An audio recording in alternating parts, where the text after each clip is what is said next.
جب ہمارے نبی کی عمر 40 سال کی ہوئی تو اللہ تعالیٰ کی قدرت سے آپ کا دل چاہا کہ کہیں اکیلا رہ کر اللہ کو یاد کروں۔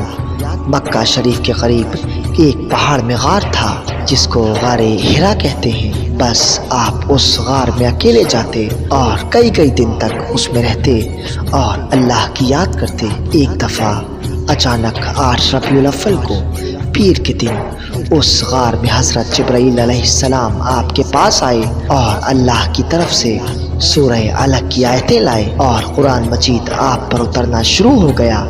اسی کو وحی کہتے ہیں اور آپ کی نبوت ظاہر ہو گئی۔ پھر آپ کو اللہ تعالیٰ کا حکم ہوا کہ اے رسول تم ہمارے بندوں کو ہمارا راستہ بتاؤ اور رحمت عالم ہونے کا جلوہ دکھاؤ۔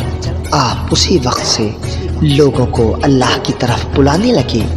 اس وقت مکے والوں کی حالت ایسی خراب اور بگڑی ہوئی تھی کہ ہزاروں بتوں کی پوجا پاٹ کرتے تھے اور پچھلے درجے کے ضدی اور ہٹ دھرمی تھے، جاہل تھے۔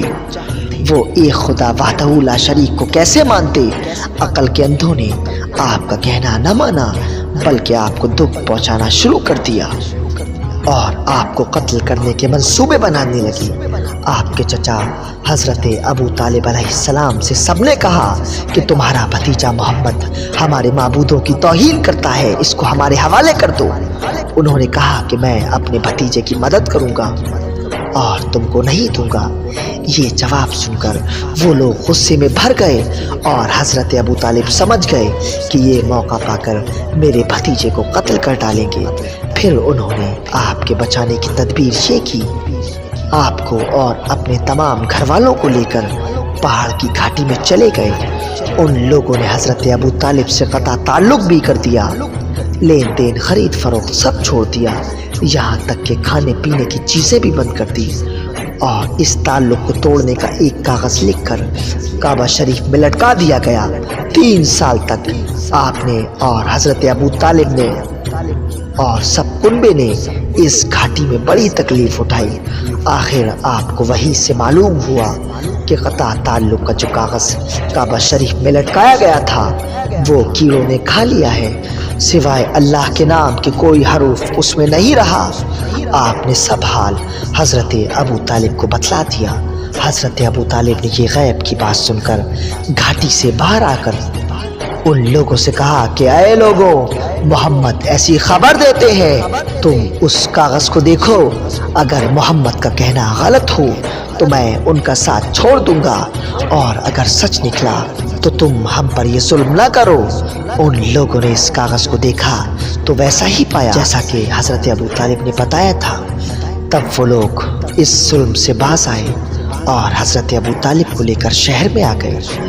آپ نے اللہ تعالیٰ کے حکم سے پھر واعظ و نصیحت کرنا شروع کر دیا۔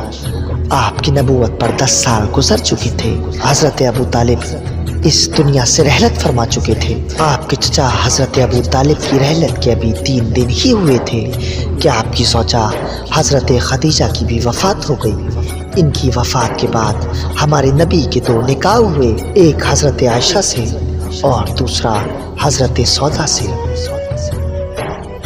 اس کے بعد ہمارے نبی مدینہ تشریف لے آئے اور حضرت ابو طالب علیہ السلام کے بعد کوئی عزت والا اور دبدبے والا آدمی آپ کا مددگار نہ رہا۔ پھر آپ طائف کے لوگوں کو خدا کی طرف بلانے لگے، مگر وہاں کے لوگوں نے آپ کا کہنا نہ مانا بلکہ آپ کو بڑی تکلیف تھی۔ آپ ان لوگوں سے ناراض ہو کر چلے آ رہے تھے اور مکہ سے 1 دن کی راہ پر بطن نخلا ایک جگہ کا نام ہے، وہاں ٹھہر گئے۔